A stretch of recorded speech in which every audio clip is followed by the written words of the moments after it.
and told her, I said, I just want to ask you a question. Did you have dealings with Bigfoots? And because I was telling her about the twisted limb, well, she thought I was talking small. And she said, well, that could be the little people. She said, we had more dealings with those.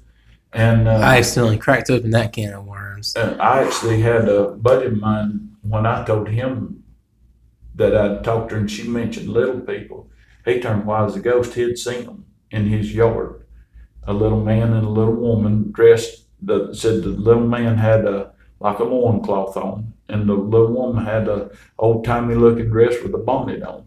And said the man just looked at him and just kept walking into the woods, and the little woman turned around and put her hand over her mouth, and just a little giggle like that, and walked off. But anyway, that's a whole another podcast. I interviewed the lady from Cherokee who was telling me about that, but she was supposed to be talking to me about aliens, and she dropped that and only had like 10 minutes left. I was like, why are you telling me this now? I got a whole lot more time. Yeah. But, I was asking her, and I told her, I said, well, the limb's about this big round. And she said, well, that's definitely not the little people. And she said, the Cherokee did have more of a respect for you stay in your territory, we'll stay on Earth. She said, because they was cannibalistic. If one of them died, they just devoured it. They don't let nothing go to waste. And that may be the reason that we don't find anything, is because you got to remember they're animals. Right. So if it's just like a bear coming across a dead bear, a bear don't care what it is, it's going to eat it. You can look at a pig. A pig will eat bone and all. Right. A domestic pig will eat bone and all. So you imagine what a wild hog can do if it comes across a dead body. You know what I'm saying? It doesn't even have to be quite dead yet. Yeah, they'll still go for it.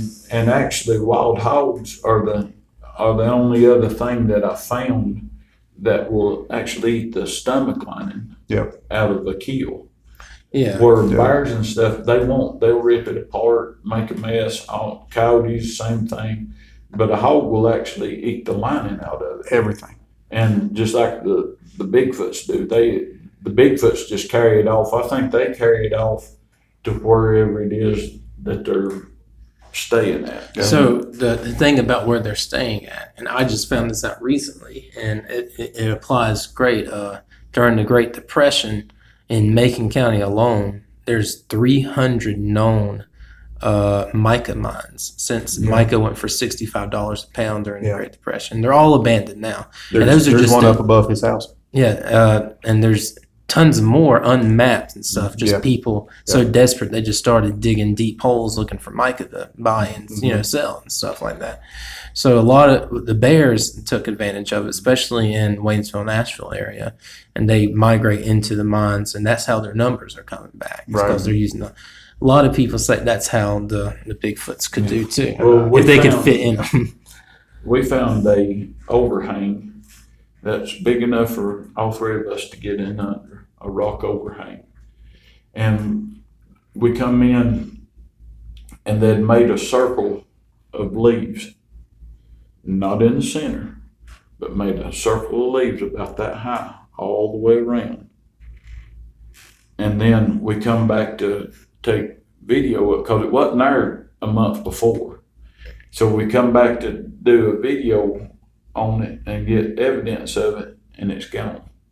They've actually picked the leaves up, didn't disturb the dirt, just picked the leaves up and carried all of that off. And we don't know if that was a nesting site where they was going to deliver a little one. And we actually found another place just the other day that was about the same. They went all the way around and took all the leaves out.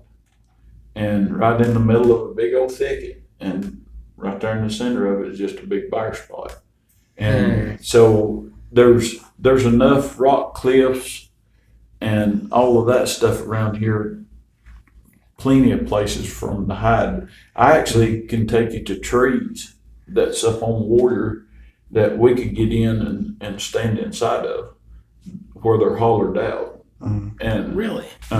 so there's more than an abundance of places to go. And I've got a couple pictures. I don't know if I've got them on here or where they're at.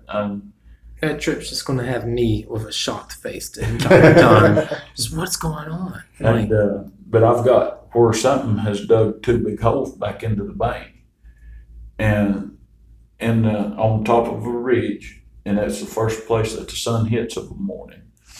Was right there where those was dug back. Whether they done it, I don't know. But first of all, our bears don't hibernate all year. Our bears will sleep a week or so and then they're back up. They don't do like they do up north where they dig a big hole and go back and hibernate till springtime. Because the winters aren't bad enough here. Yeah. right. And I know that personally because I've got pictures on my trail cam year round of the bears and stuff. So, Go ahead. I thought of something involving bears. So that the holes, like I say, I don't know what dug them, but they dug two big old holes that I could have just about got down into. Oh, man. And the one picture, the face picture that I showed you when we found out that the face picture was there, we went back the next time we went to change our stuff out, and we scouted that area out, and that thing was actually in a depression. I can climb down in it and peek over the top of it. So it was down in that to where it had its whole body. The only thing that you could see was its head. So it was like in some little foxhole, like ducking in and out. Yeah, it's on an old logging road, and you could see where they had scooped down and dug it up to block it, to keep them from washing or whatever it was they was doing. There's actually 2 of them in that one clear cut. I was just thinking too. I know this is a little off topic about kickback from people. When you had stuff going on your cameras, bear disappeared. Yeah, and we would have the bears would be around it for a while, and then all of a sudden you wouldn't have no bears on it at all for months on end. But then we would start getting, once the bears and stuff, once they run the bears off, then you would go back to getting the blank pictures again. When the bears was there, you didn't have the blank pictures, but when they would run the bears off, and I think they would let them just see if they was moving through, because we had the one feeder would hold probably 250, 300 pounds of corn. So the bears would come in and tear the feeder down and that kind of stuff until we finally got that stopped. But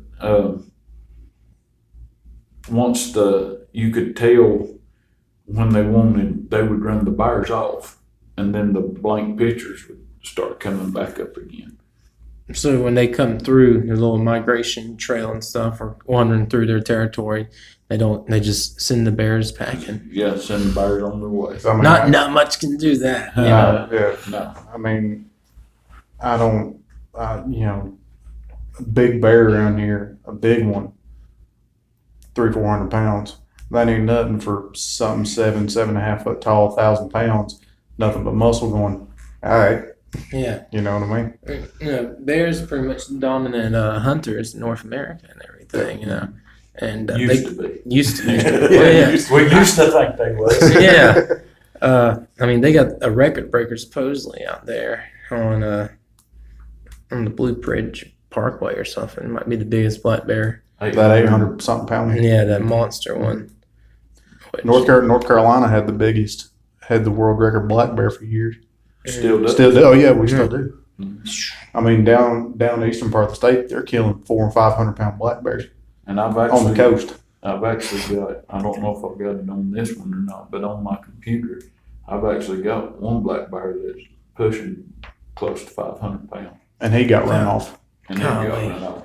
I walked in there the other day and found a new limb that had been pulled down, and that's where that last video I showed you where the symmetrical stuff was, and that bear had come through there, but I ain't had it on my trail cam no more. As soon as that break happened, the bear disappeared. Well, actually before. Yeah. I had that bear on my trail cam one time, and it didn't hang around long. It didn't want to. It didn't want to have to deal with that. I don't blame it. Golly. So you were on Finding Bigfoot. Have you had anyone else reach out to you and try to get more information about what you've been through, what you've seen? Yeah, I'm getting ready to do a Bigfoot festival in Westminster, South Carolina, the 26th of October. I'll be doing. We'll have our booth down there with Dirty South Squatching, and me and Dwight Campbell will be there. And I've actually got to talk. They asked me to speak, which ain't no big deal, but when you think of speaking for an hour, you know it's we're pushing too, so you got a lot to say. You've done an hour and 45 minutes now. But you know, it's I've run in to quite a few people, and what I like is people telling me their story. Right. Well, I've had it. I ain't never told nobody, but this happened to me. And do you think it's like a woman that said that she had Bigfoot on her porch, and the first person she called was you. Yeah.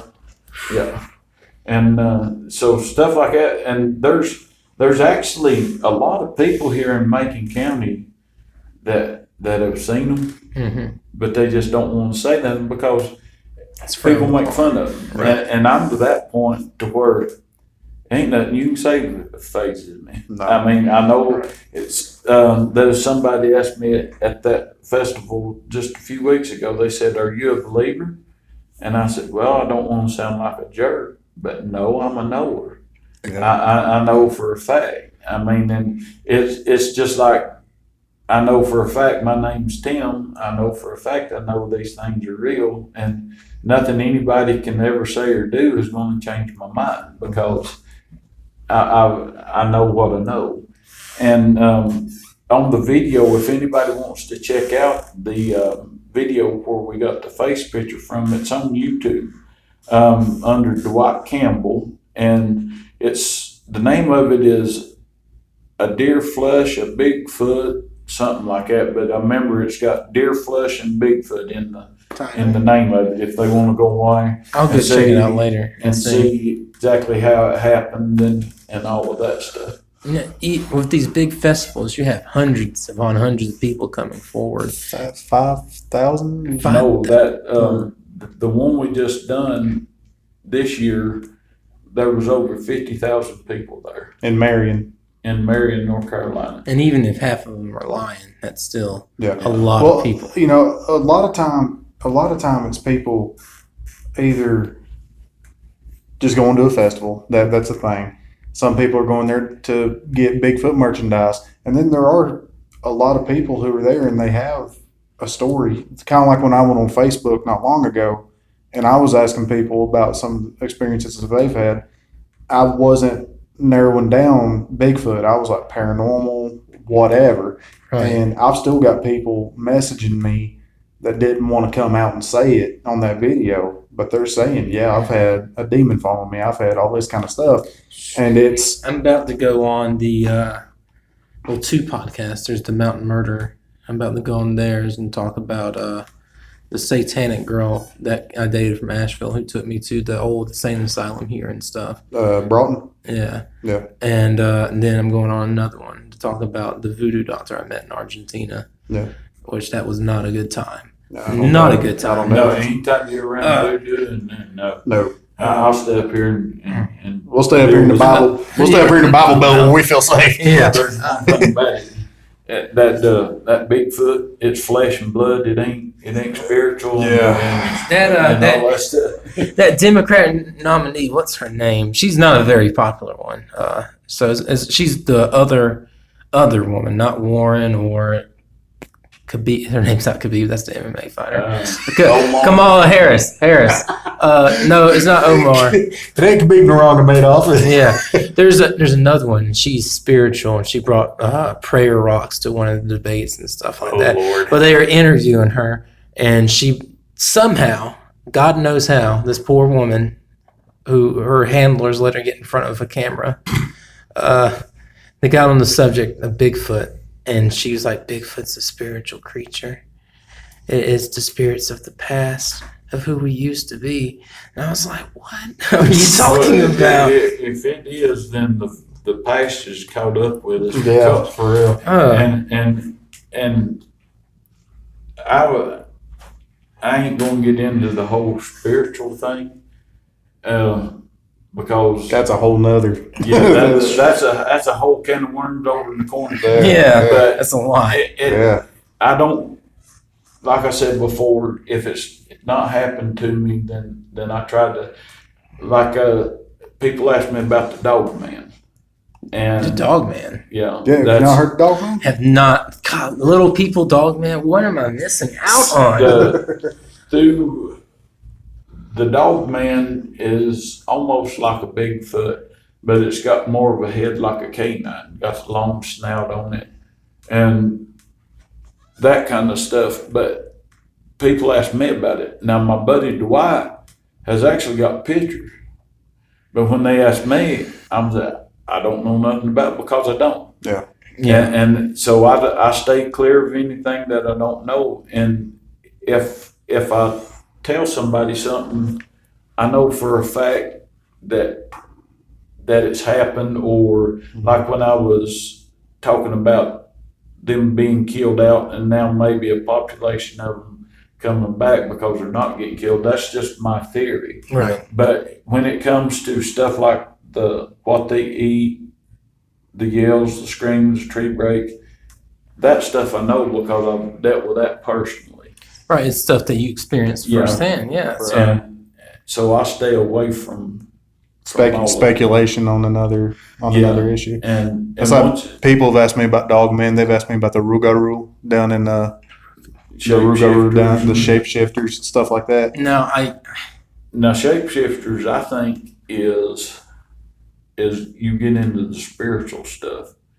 And you get really far. Yeah, I think you have to really get into the voodoo and dark art, dark magic, and all of that stuff. I was writing I'm also going to do an audio series, an audio drama. And I was writing one about that kind of stuff. Mm-hmm. And the research itself got so deep, I had to take a break from it. Yeah. So there's just a lot of stuff you don't want to put your mind in. Yeah, when I used to work at the casino, I had we were talking about Bigfoot and shapeshifters and stuff like that. And one of the people said, "Why don't you ask this guy about shapeshifters?" They said he dealt with one out in Oklahoma. And I asked him, and I said, "Yeah, Skinwalker Ranch." And I asked him, I said, "They told me to ask you about shapeshifters." And he said, "Well, I was down there with a guy." And he said, "What if I turn into a coyote in front of you right now?" And he just, I wouldn't know what to think. But the guy was a shapeshifter, and he had seen where he had actually shifted a few times. So, yeah. The story that I heard, and I'm trying to get stuff together. I have like 17 projects going on at once right now. I'm really drowning. I got to figure out if the Abandoned by Disney thing's real. And also, the story of the Goat Man in Mississippi keeps me The Goat up. Man Bridge? I don't know about the bridge, but Okay. the Goat Man story Yeah. is 16 campers are camping out on the Mississippi River. Yeah. Like they bring their boat to shore and everything. 16. So 16 tents, 16 meals and stuff. Right. So they're cooking their beanie weenies, and everyone's eating one. And the guy's like handing them out, and then he realizes he's handing out 17 hot dogs. And he looks, and there's 17 people in the camp. And he goes, "Who's the extra person?" Yeah. And the extra person ran off, apparently. Mm-hmm. And they look, and he had goat horns and I've stuff. heard So about- he morphed his face to look like one of his friends. I've heard about the Goat Man. I've So heard the Mothman out in West Virginia. No, that Mothman sounds weird. I don't know about that. That might be too much for me. And I can tell you one thing that's happened here. I was coming out of the woods to meet my buddy, and he had let me out and drove on around the road. And I went on a hunt that evening, and was coming back, and we'd just bought us some real powerful flashlights, like 1200 lumen. And I was coming back down to there where it started getting dark, and I got ready to turn on the light, and I looked down the hill, and I see a orange colored light moving through the woods where I walked in at. And it's just moving around just like somebody would, just looking around and all that stuff. And I thought, well, he's got his brand new flashlight. What's he doing with that little old dull light on? I mean, it was orange color, sort of like the old timey flashlights that shine yellow and everything. So Old lanterns. yeah. Yeah. And so I thought, well, what in the world's he doing when he got his good flashlight on? So I reached and get mine, and by then it was dark. I was actually taking a break, resting, and seeing it moving around, and I thought, well, I'll just go on out. So I turned mine on. It disappears. And I go on down thinking he's going to be standing there waiting on me. Well, I get down there and there ain't nobody there. I go on down through the woods and come out in the road, and my truck ain't even there. Well, he comes driving up, and I said, was that not you in the woods up there? He said, no. I said, well, there was a brownish orange light moving around, and I thought it was you looking around where I was at up in there. He said, no. He said, I was talking to my wife on the phone, and looked up in the rearview mirror, and I seen the light in the road go up the bank. So I thought it was you coming down and going back to get something, and I was coming down to pick you up. So That's some Jeepers Creepers stuff going on there. Yeah. and I don't know. I've seen them move lights on the ridge. We'd killed a couple of deer. Man, my dad had, and we was took our stuff out to go back and drag them out, so we didn't have all of our guns and all of that stuff. And so we just took our stuff down the car and left it, no big deal, walked back in, and we're going up, get almost to where we're at. And Dad said, look at that light. And then go out the ridge and then turn around and come back. Go out the ridge, turn around and come back. Well, we go up there and ain't nobody there. We know there ain't nobody in the parking lot because we just left all of our stuff down there so we could drag the deer. And another time, me and my buddy was up on Warrior and up in one of the grass fields getting ready to leave, and we turned the light on. And we've been up in there all evening. That we know there ain't nobody in there but us. And up on top of the hill, light comes on. And I'm like, you see that? Yeah, that's the fastest I've ever come out of the woods. I covered about 1.5 miles in about 20 minutes. There's two stories. I'm going to do a separate thing about them, maybe. But I got to be part of a urban legend. These two stories, and actually not help it end, but be part of the ending and stuff. The first one, there was always a legend in my hometown that a circus train flipped over and a jaguar got out, and it was black. But everyone's like, oh, that might just be a panther or something that came from North Carolina. But they caught it in my hometown when I was really young in the 90s. I was like, well, And the second one, of course, was the legend of Old Mabel. If you go up to the schoolyard and honk the horn, Old Mabel will come out. And that building's still there, and I really want to check that out and see. Yeah. Now, the Black Panther, I saw one of those that Wakanda forever. Wakanda forever. Back in when I was a kid in just first or second grade. Yeah. And I mean, it was as close as from here to the corner of this room. It was actually down in some honeysuckles. We was outside playing in the yard, playing football. And summertime when my dad worked a night job. So he was in the bed, and so we all went outside and played so he could sleep. That's back when the guy came home from work. You could kick the youngins out for 8 hours and be like, "Come back in at dark." Actually, back then they didn't have to kick us out. We wanted that. But we was outside and we were going to go get some water out of the water hose. Well, we get over there and I look and here's this big black cat head looking out of the honeysuckle. I mean, just right there. So I turned the water hose on it, and I've got 4 brothers. They pick up rocks and start throwing, and here this 5.5 foot long cat comes out, makes one jump, jumps about 15 feet, lands in the road, takes a couple steps and jumps another bank about 15 feet and lands up in it. And that thing hung around for a couple of weeks, watching the neighbors' cows and stuff. Oh, it was. I was gonna say, eat it, yeah. You don't think y'all was being hunted, do you? I honestly think we was until we put the water on it, Yeah. and it run it off. And I've actually had some good game warden friends, and I was talking to one of them because I've actually got a picture in my thing of the back of one where the coon trap was that you're going to show them pictures of. Yeah. I've actually got the back of a mountain lion. Really? And you can see the little pointy deer on it. And so I was talking to him, and I said, so that means they was having one of their wildlife meetings, and we went to it and talked. And this guy asked him, said, I want to know when you're going to do something about the panthers and mountain lion. We don't have those. He said, yeah, you do. He said, here's 3 different ones. And he had 2 pictures of 2 tan ones and a black one off his trail cam. And I asked my buddy, I said, since we don't have those things, we can kill them, right?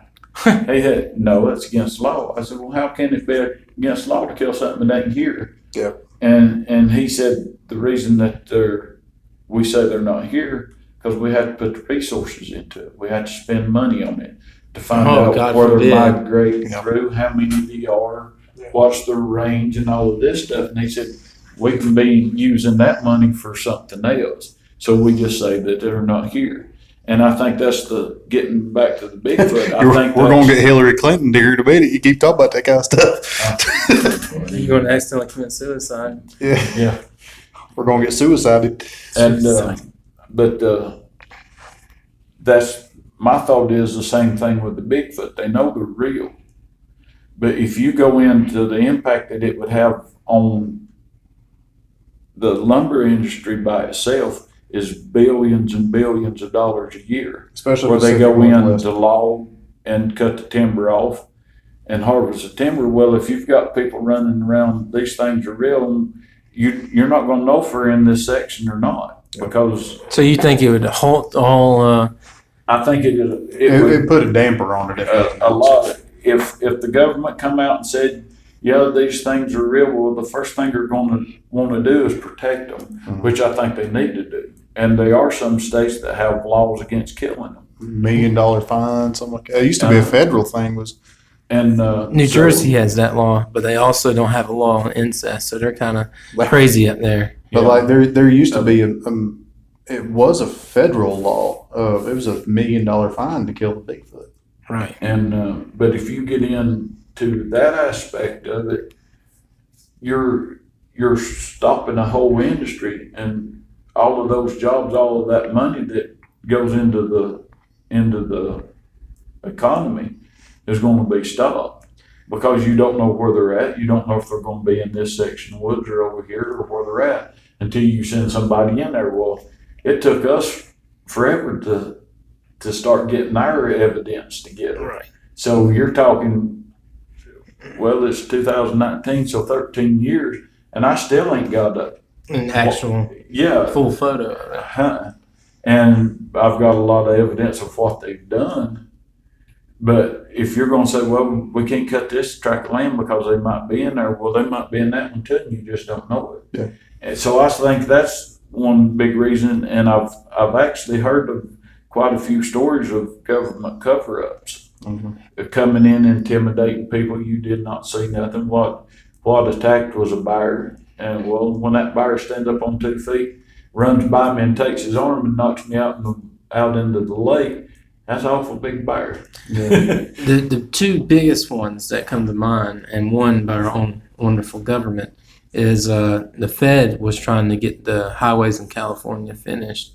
But the problem is, because of the terrain in California, the desert, every time you dig deeper than 6 feet, you come across anything that's paleontologists would probably have a stroke over. Yeah. So it got to the point where they're like, you didn't find any bones, any pots, any arrowheads, shut up and just make the road. Yeah. And there's a book of this guy who was on the road crew, who he was a sketch artist, and he made sketches of all the bones, and he made a list, and he had tallies beside it. I need to find the book. I want to do like a whole thing over that. And he has a page called Saber-Toothed Tiger, and the tally is like 27, 28. Yeah. So just the sheer amount of stuff that they destroyed just to finish the road, just because they didn't want to spend money and digging them out. You think of it like biggest majority of lumber seems to come from Pacific Northwest. Mm-hmm. Pacific Northwest, when somebody says Bigfoot, 9 times out of 10, That's the people first thing that comes automatically think of Washington, Oregon, British Columbia, places like that. And that's where majority of lumber for the whole United States comes from. So if you was to stop doing all that in the Pacific Northwest, the lumber industry would come to a halt. And another thing, it's awful funny that the limb that I showed you that was twisted off that I got back at the festival, the guy from the BFRO that I give it to, he asked me, he said, "Do you mind if I let my buddy use this? Because he's having to go in and teach the Forest Service what to look for." Okay, so, and it was so close that even though he give it to his buddy, he had to sit outside. They wouldn't let him in to listen to the meeting. He had to sit outside while his buddy went in and told him what to look for. But here's a creature that don't exist. The government is not going to acknowledge it. But we'll show you some of the stuff it does just in case you happen to run across it. Yeah. You know what I mean? And there was another thing that when you was talking about the cover up, and it slipped my mind. Oh, there was a show on TV, searching for lost giants, where they was going in and pulling up all the old archive records of giant skeletons they'd found in the United States and all of that stuff. Well, that's a resurgency now, because it got to the point where one of the administrators on Obama's presidential court and stuff had to come out and be like, "Hey, this stuff's fake. Calm down." Mm-hmm. But then those photos, did you see the North Korean giant? Have you seen him? Yeah. Mm-hmm. So for those that don't know, we had some drones go over there and check out what Uncle Kim Jong-un's up to. And he's got a bodyguard that's at least 7'4". Mm-hmm. He's got a large giant of a man. Yeah. And it just kind of re-sparked the whole giant thing again. I doubt they're magical or anything that the crazy people want you to believe, but there are giants. Well, so if you want to go into that, there's I talked to somebody, this kind of goes back into the Bigfoot thing. I talked to somebody in Cherokee about his belief in Bigfoot, and he brought up Judaculla. If you ever heard of like Judaculla Rock over in Cullowhee? No, I haven't. Or is it Cullowhee? Yeah, probably up in Canyon Fork. There's a rock up there. It's called Judaculla Rock, and it's got a bunch of markings on it, and nobody can figure out what it is. But the legend of Judaculla was him and his sons were giants, and they were protectors of the forest. And so, like, if a deer got shot, and was wounded, they would actually grab the deer and take it up to a place in Cherokee. There's like a stream or something like that had healing waters. And he actually has told me that he knew people who would like get an infection in their hand or something like that. It would never heal. They go and they put their hand in that water. Within a couple of days, their hand would be healed up. And so he would go, Judaculla and his sons would go and they would lay the deer and stuff in the waters to heal them. So when I asked him about Bigfoot and everything, he said he thought it was more like the offspring of Judaculla and his sons. But even without that, giant men. Giant man. And the show that came on TV, it was on History. the History Channel, and it was called Searching for Lost Giants. Well, they started uncovering a bunch of evidence, and they made them take the show off. Right. And I think that's the same thing that is happening with Bigfoot. We quieten it down. We get all of our paid scientists to say that no, it can't be. We've not seen it. We need a body. Well, get out from behind your desk in your little computer and let's go to the woods. And when you can prove to me what is out there that can pick a rock up and throw it at me accurately, time and time again, then I'll start listening to you. Because there's no other animal in our region that's got thumbs that can twist that limb, Right. or that can pick a rock up and throw it. Maybe a really big beaver, but that's about it. Yeah. Take that tail and Yeah. Wow. The only bad thing is it ain't around the creek. Right. So your story reminded me, there's Indian Springs in Middle Georgia, Mhm. and the tribe of Indians, they didn't get a reservation. They got the shaft and that deal. Yeah. They go and they fill up milk jugs every day with that nasty smelling spring water because they think it's magic. And they have a Bigfoot story too. Mhm. And it reminds me a lot of the boy who said he was saved by the bear and stuff Mhm. because the Yep. little girl got lost, and the whatever their version of Bigfoot's called, the wild hairy man, Yeah. took care of her until her tribe found her and stuff Yeah. like that. And if you get to researching, you can actually come across a lot of accounts of children being helped and being lost while camping, Mhm. but somehow they come back to where that they've already searched, Mm-hmm. and well, something helped me. Yeah. The bear helped me or whatever. And if you don't think that they're real, then you are closed-minded. If you tell me that nothing, people say, well, there's no way that something like that could be in these woods and nobody ever see it. Yeah. I guarantee you, look at Eric Rudolph, Yeah. who hid from the FBI for 5-6 years. Mm-hmm. Mhm. Got caught dumpster diving behind the Ingles. Uh-huh. Yeah. And he never got caught until he exposed himself. Mhm. And you're telling me that something that is an animal, that is the master of its domain, can't hide away from us? I can go hide right now, and yins never would find me unless I wanted yins. That's been the biggest thing with my wife is she doesn't believe in Bigfoot. Her thing has been, look at the woods. How can we not find something? And it being in the woods, and all I got to do, I can pull up just an aerial photograph of, say, British Columbia or Alaska. Yeah. Some of the woods back in Alaska, places like that. Do you think, being in Alaska, I've never been there, but I've at least seen what some of the terrain is like. Do you think that there's places up in Alaska that people would be able to get easily or even at all? No, there's places you can't even get. I've been on islands that you have to land a plane about a quarter mile off and then take a raft there and then hope that your raft doesn't get sunk. Exactly. So So you take terrain like that. How easy is it for some of these things to hide? You know what I mean? If they're masters like he said, if they're masters of their domain, if they know the wood inside, outside, upside down, how easy is it going to be for you to hide in some of these places? well, there's 2 points to that. One, back to the Alaska thing, there is a program set in Alaska for unreached people. Mhm. Just in case there is a tribe. They found one tribe and they got mobile homes and stuff like Yeah. that. And they had one of these people go out every month and check on them and visit Yeah. them and stuff. These Eskimos, or Inuits, you can't say Eskimo anymore. And then one day this sled comes in and these people are like, what's this? And the lady who was working for that organization was like, you get insulated homes and stuff. if you're part of this tribe, and they're like, we're from the other tribe. She's like, what other tribe?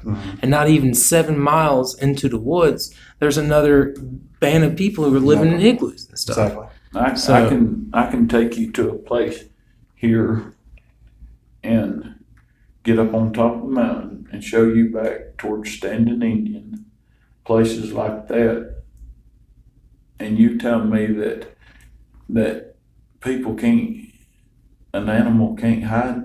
Right. I mean, it's ridiculous to think that. Well, in the past decade alone, technology has jumped out. The biggest naysayers say something along the lines of, at the last Macy Days parade, they were able with drones and cameras to pick out 17 fugitives and stuff out of the crowd of 10,000 people. How come we can't find a monkey in the woods? But how thick is the woods compared to standing out in the middle of the we're in the middle of the parade. Right. When you look at this picture, you'll see why. It's layered itself into it. Yeah. And my thinking is the drones, you can hear drones a long ways off. I've been fishing on the lake and have them bring them around over my head, 200 or 300 feet up, and you can hear them. Right. Well, do you think these things are not smart enough to? I mean, they're smart enough to know how your camera works. Yeah. And I've actually got a yell on my computer at the house when an airplane's coming over. You can hear the airplane start, and then you can hear the Bigfoot yelling as that airplane's coming over, drowning its sound out. And I've also got the wood knocks, and I've got the one thing I like to tell people is I've got more evidence that it is real than you do saying it's not. That's true. The only thing you can come up with, well, we ain't never found one. We ain't never seen a body. Is that all you got? I've got face pictures. I've got leg pictures. I've got midsection pictures. You've got hair. I've got hair. I've got limbs that are twisted. I've got that ain't no man gonna do. And that's what killed me. People think when everybody said, well, that's too good, that can't be true video. You can go on YouTube. There's a lot of the videos on YouTube that are real, of real Bigfoots. There's one in Provo Canyon, Utah, where these guys are going around to there and they think they're watching a black bear. Well, all of a sudden that black bear stands up and it's got hands on it. You can see the 5 fingers on it that are like this compared to mine. I mean, it looks like a great big ball glove on it, and it just starts walking off. And that thing's every bit of 4 foot wide at the shoulder or something. It's massive. I mean, it's massive.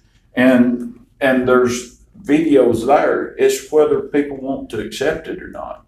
And some people, it wouldn't matter if one come up and slapped them upside the head. They'd say, well, no, that was somebody in a gorilla suit. You know what I mean? There's some people that are not going to change their mind because, number one, they don't want to change their mind. They don't want to learn. And if you want to learn and you want to, show the video, honestly find out if they're true or not, the evidence is out there. It's whether you want to believe it or not. But not everything that you see on these videos are Bigfoots. I've seen them where you can see the roll in the costume leg. right? And that kind of stuff. So it's whether you want to believe it or not. Okay, I'm looking at a video, and there's something. Whoa! You see something that'd be my reaction too. The camera's looking at the ground as they're running. So the video was you look at this black mass and it looks round. And you're like, that's a bear, but then it stands up and you see it turn like it's Arnold Schwarzenegger and just broad body. It's like it ate Arnold Schwarzenegger. Yeah. So Patterson was in 67 with the footage. It's 2019 now. How much time do you think Bigfoot has left before as long as he wants. As long as he wants. You think? But what do you mean? Before what? Until we capture a live one. You won't never capture one alive. They're too smart. Yeah. And they're too strong. Mm-hmm. It's going to be just like Jaws. You go out, I think we need a bigger boat. Because if you take something that's showing the strength that these are showing, and we don't even know if that was even hard for it to do. Yeah. Right. I'll show you some pictures after a while of maple trees that they've snapped off that big round, 8 foot high. Well, maple's not a soft wood. No, it's definitely not. And it's green. Yeah. So number one, I think they're too intelligent to fall for a trap. Yeah. Number two, I think they're too stout for anything that, if you was to make a trap, you're going to have to make it so big, it's going to know that it's there. Mm-hmm. And number three, you've got to get it into the woods where it lives. Mm-hmm. So you've done got 3 strikes against you right there. Yeah. And the only way that, and number 4 is, even if they did, I think it would be covered up by the government. Mm-hmm. There's actually reports, and if you read them, they seem credible, of soldiers back when Mount St. Helens blew up, Okay. that they actually had to help them with injured and burnt Sasquatches. And that they actually that they loaded them up and took them to different places. But you never saw nothing.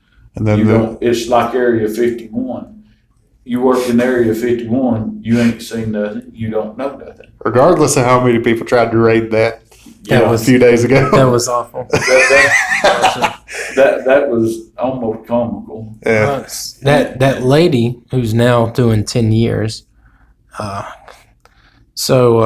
gate, and the first gate is just a joke. It's just basically a little wooden thing, right? Yeah. Mm-hmm. So you go there, and then 10 miles is the actual gate with the fences and stuff. But then when you pass that, it's about 5 to 6 more miles until you actually get to a building and stuff. Yeah. And that And lady. at that point, when you get past that one gate, it's pretty much like on that movie Life. This is the fire line.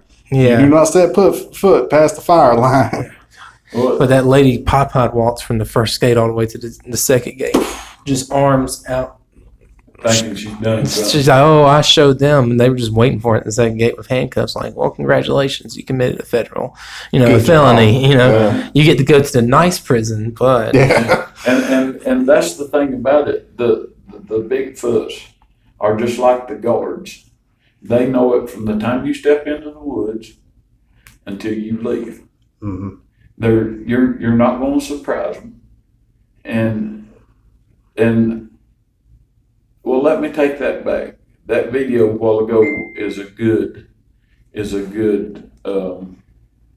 where they walked up on one.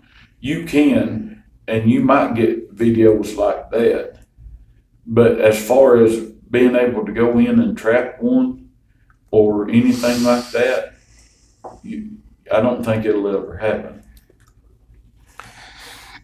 maybe I would hope that one day would catch it. I was one of the guys that, I know they're real, and I'll wait, I'll kill one. And I was all for it. I think I even told Matthew and him, I'll kill one and I'll take it to Bill Fuchs's up Wilderness Taxidermy where he can keep it in his freezer until I can get the right people so that they can be protected. Mm-hmm. And the only thing that changed my mind was sitting and listening to them talk those 2 evenings.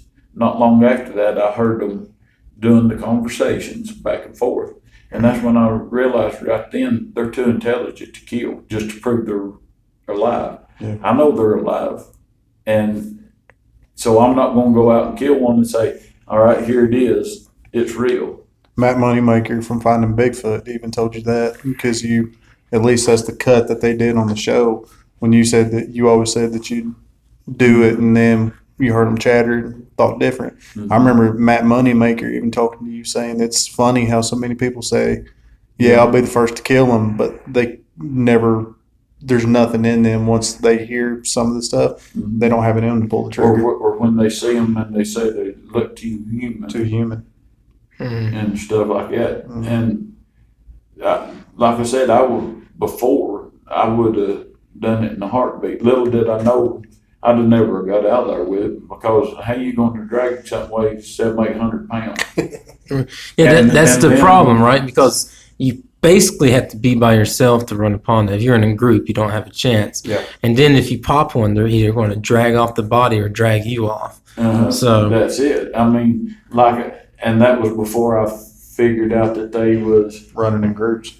running, daddy's over here, mama's over here. Well, baby brother that's 7 foot tall is behind you. Right. So you shoot either one of them, the other two's got you. Right. And there's some good, there's actual some good, if you can find it and do the research on it, there's some good stories out there of people that have been run out of the woods. One guy, and one thing that I don't do, I don't go in the woods doing calls. I don't whoop and yell and wood knocks and all of that. Because you might be cussing them out and you don't know it. There you go. Or they might go, "Who's that special needs Bigfoot down the Yeah. road?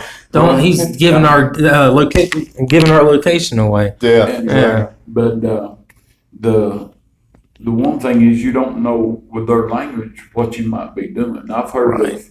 of a couple of people that have done threatening things, and it didn't end well for them. They got sent to the hospital. One guy, like I was telling you a while ago, he got knocked out into the lake. Knocked him out. His cousin had to get him out of the lake before he drowned. Broke his ribs. And that was just a glancing blow as you went by him. Then it went back up in the woods and stood there and watched him, because his cousin thought it was somebody throwing rocks at him, thought it was somebody. So he jumped out of the boat, going to run up there, even though he had a 44 Magnum and his cousin had a 357. "Well, you sorry thing, you throwing rocks at me," and run up over the hollering, yelling. Well, it just comes out, and then he sees what he had done. Yep. And that was Too another late. one. And the government came in after that and said, You ain't seen "You nothing. didn't see nothing. That was a bear." Mhm. Even the local sheriff told him, said, "It's a bear. Just let it go. It was a bear." It was a bear, boys. Yeah, and there was another incident where a guy said that he had been going out for like 20, 25 years, yelling, screaming, wood knocking, all that stuff. Well, one day he goes out, and three of them surround him. One's behind him, one's on each side. And he said they started pushing him. He'd try to go this way, this one would cut him off. They would not let him leave the path that they wanted him on. Well, when he gets out here, there's one standing in front of him, the biggest one of the bunch. And he said, "I know good and well that they was going to kill me." And he said, luckily, there was a vehicle coming around the road. So the one in front had to hide. And when it took its attention off of him to see where the vehicle was at, he was able to get around it. And he falls out in the road in the ditch, and his friend helps him out. And they go on down the road, and his friend said, "Did I just see 3 Bigfoots standing up there?"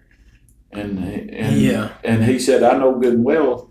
And he said, "I honestly believe that it's from all of the stuff that I was doing, yelling, screaming, beating on trees." Well, that's what gorillas do. You know, they do that a lot on claiming their territory and who's the alpha male and all of that stuff. I don't know about you, but me, just being 6 foot, 280, 280, I don't want to try to claim anything off of no 7.5, 8 foot tall, 8, 9, 10, Well, that's just 1,000-pound Well, that's why primate. I'm mainly on board with the basics of Bigfoot. It's the North American gorilla, basically, and they're just super intelligent, one of the most intelligent primates on Earth. Because the mountain gorillas in Africa, In the 1800s, they were discovered or talked about, and it took literally 70 years for them to be rediscovered, and it was no easy task getting them off the mountain and stuff, because you got these big animals who move in family units. If you take one down, the whole family's coming after you. Mountain gorillas are eerily intelligent. Like, it's spooky And how smart they are. there was a video I saw the other day of gorillas actually taking traps apart to keep animals from getting trapped in them. And they had the trail cams up, and they was coming in and taking the traps apart so nothing could get in it. Well, that's a species that you know of, and it's that intelligent to know that man's put that down and it's doing something it shouldn't, and they take it apart. So how much more is a species that may be even more intelligent? The best video I've seen, which pretty much sums it up, is and they put a camera up, so you know they were testing the gorilla. So they had almost like a jail cell door into the gorilla exhibit, and the gorilla just bent the bars, stepped out, grabbed his key to the door, unlocked it, but went back in through where he bent the bars and opened the door. Just kind of pretty much going, I know. Yeah, I know. But, they put it the camera because obviously that's probably happened 2 or 3 times before. Yeah. So. And that's it. So that you're talking about something until you encounter it. Okay, we're back on. There we go. Sorry, guys. I had a phone call and we stopped recording. But it stopped right that very second. Yeah, you're good. So you're talking about something that intelligent. Why in the world would you go out? It's not like a deer that a grunt's a grunt and a horn rattling and all of that stuff.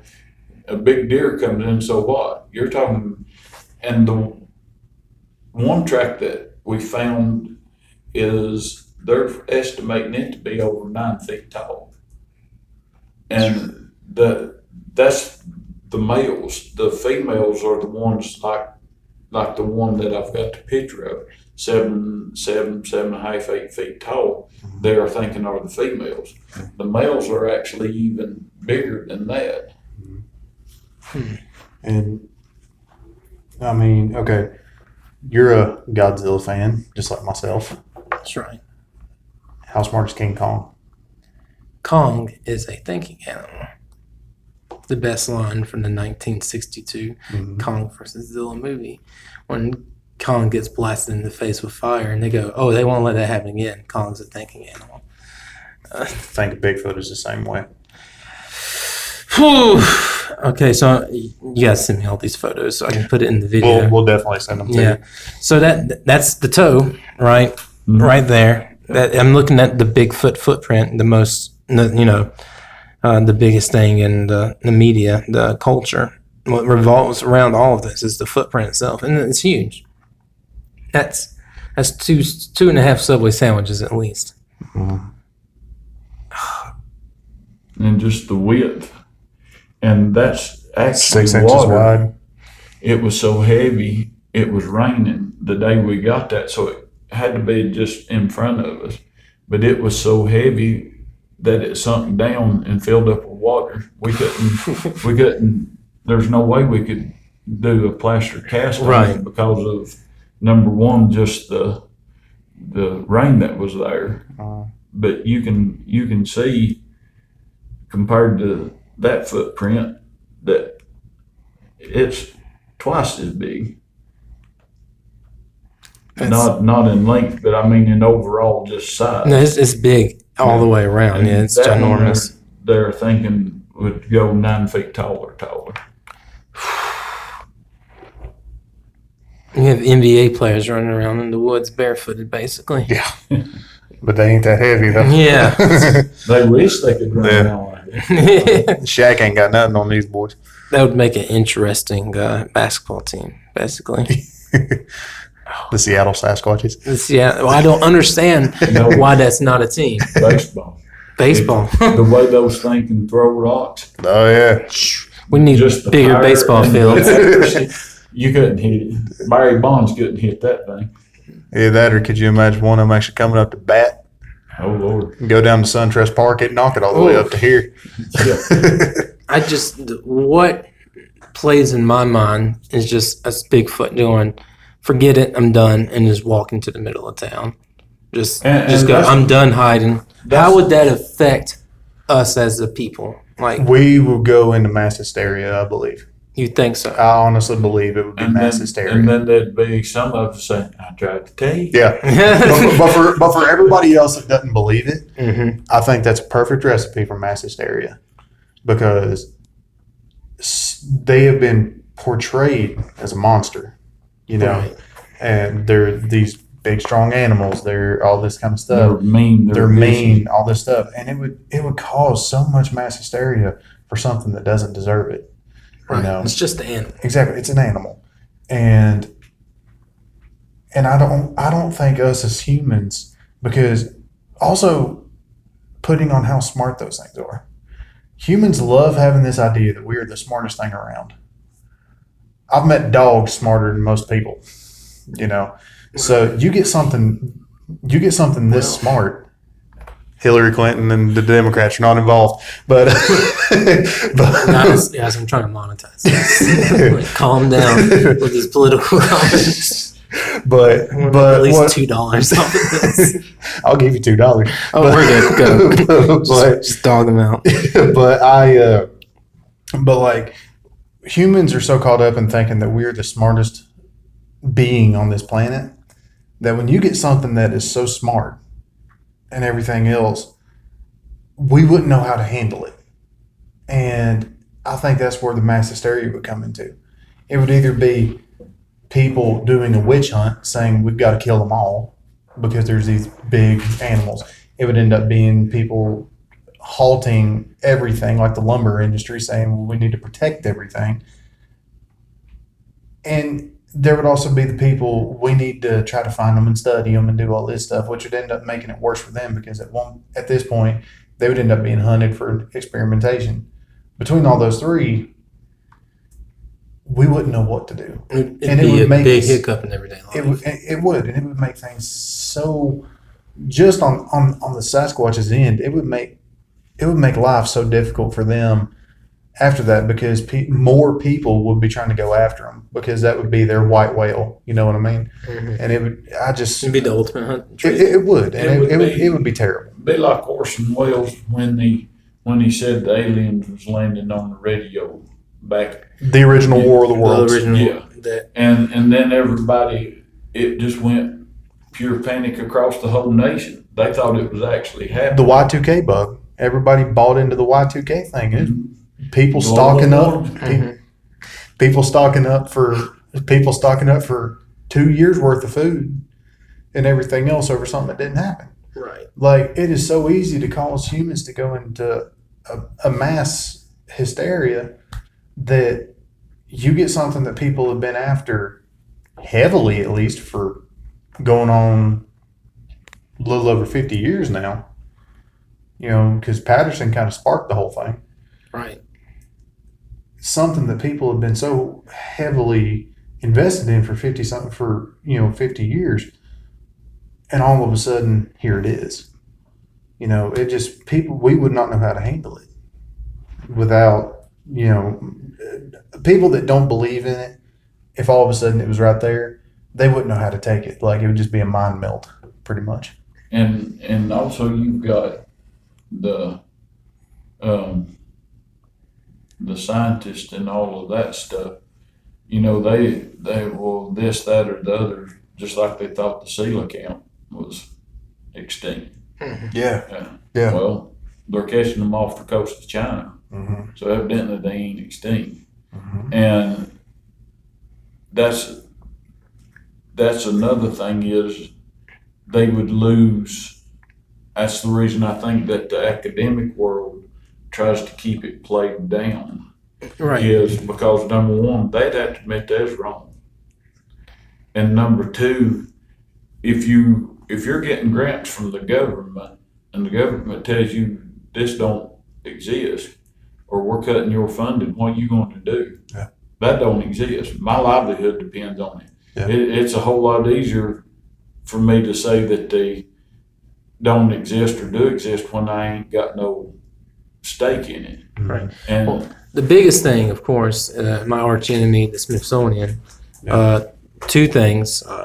You know the little green dinosaur from Jurassic Park, the Compsognathus gibbs. Yeah. It's not a dinosaur. It's just an actual lizard, and they run around in Africa. But they tried like heck to not let that come to light, and it did come to light that they were wrong, that they had something in the fossil record that wasn't a dinosaur. Right. It's just a lizard.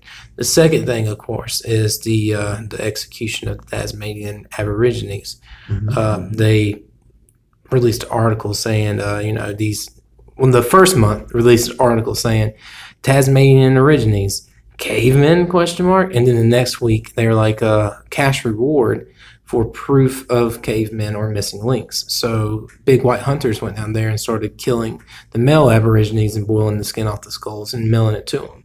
They were buying skulls of people, basically. Yeah. So that's a real big thing. Scientists, and especially when they're government funded, want to push a narrative and basically do whatever it takes to keep their narrative. People in positions of power like that are trying to push a narrative are some of the most dangerous people in the world, because they will do whatever they can to get that narrative pushed. And that's monetized. But you know what? I'm just going to get this off my chest for the people listening. We were not being good stewards of the environment in the early 2000s. That has changed dramatically in the past 2 decades. America is the less pollutant country in the world, and we still got issues too, if that tells you anything. But Al Gore would go to these movie premieres of his environmental movies on a private jet, the biggest killer of ozone in all the industry of things that you make.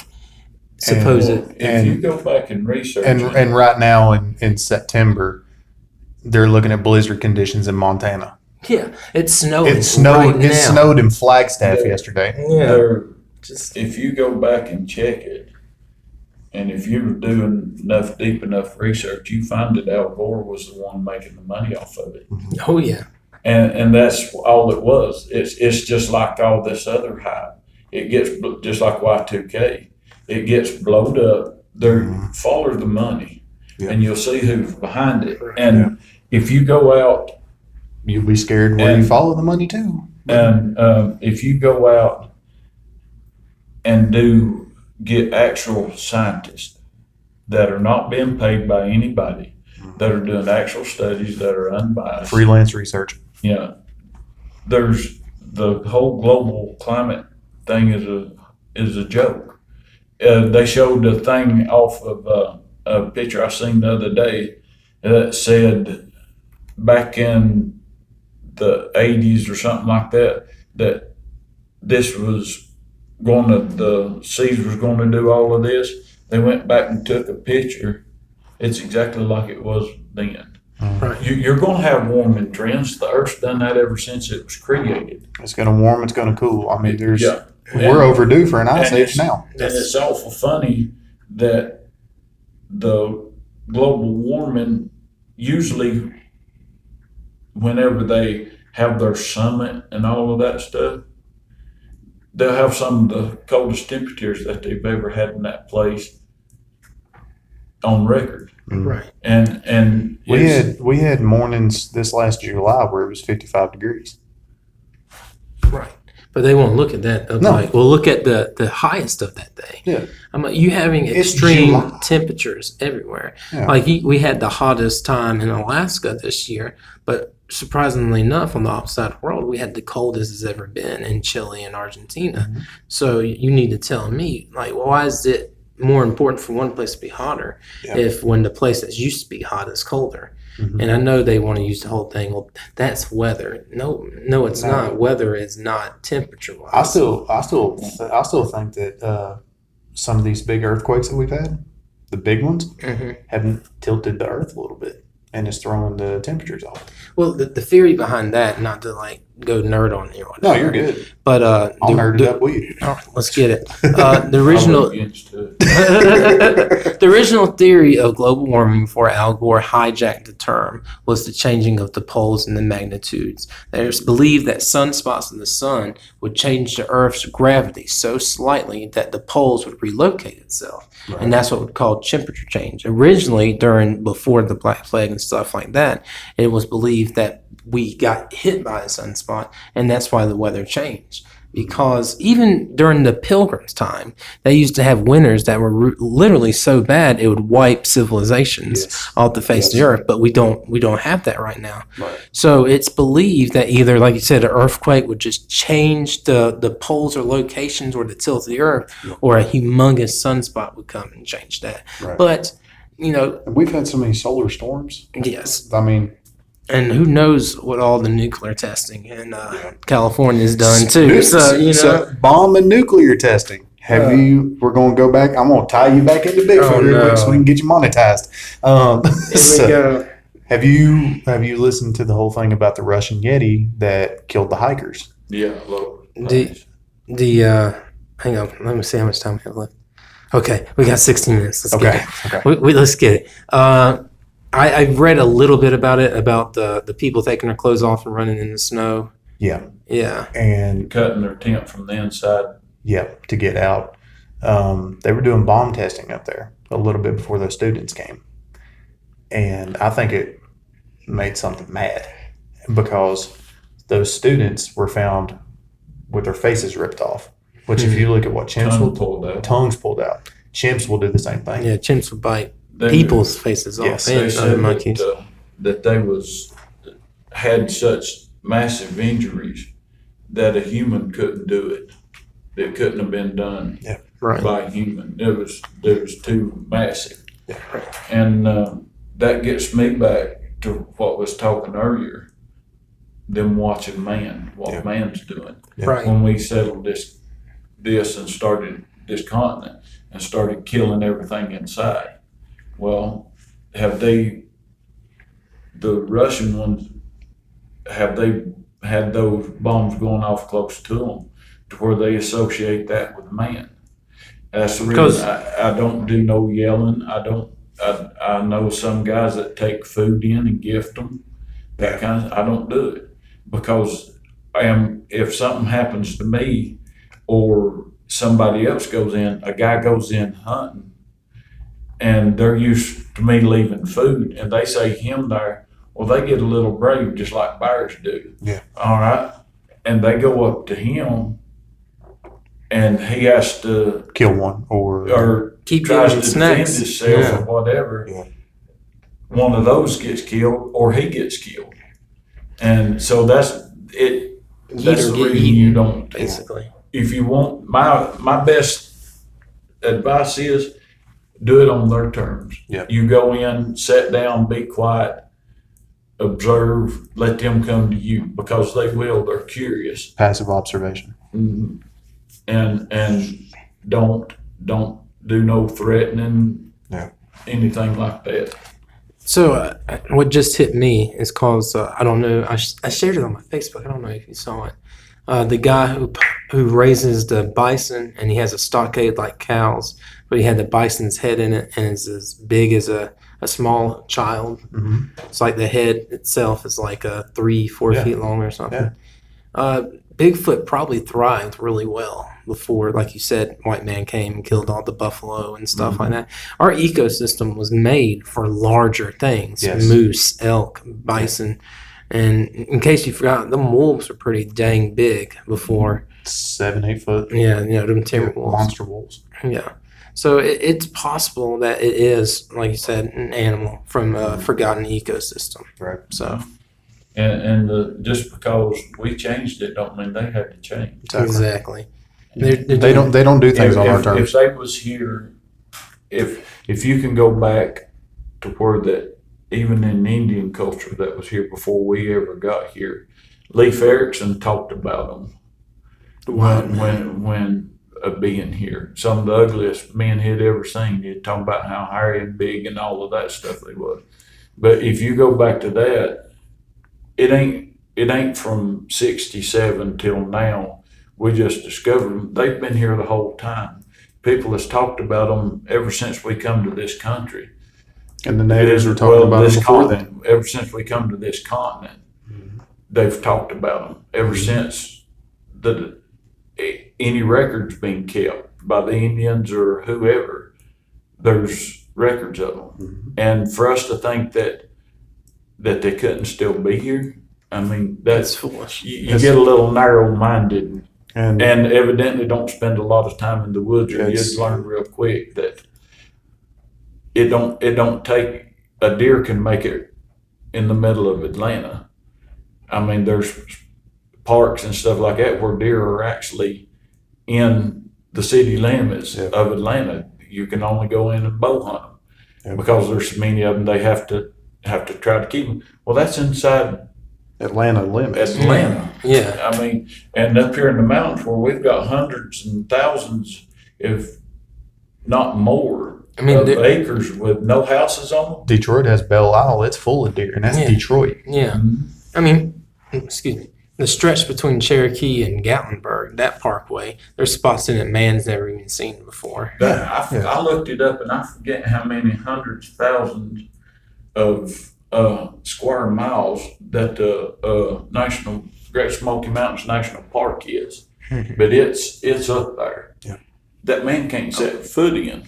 There's that 10-minute warning, guys. And so we can't set foot there. And you're telling me, actually, a guy that goes to our church is got family that's native, and there's actually still.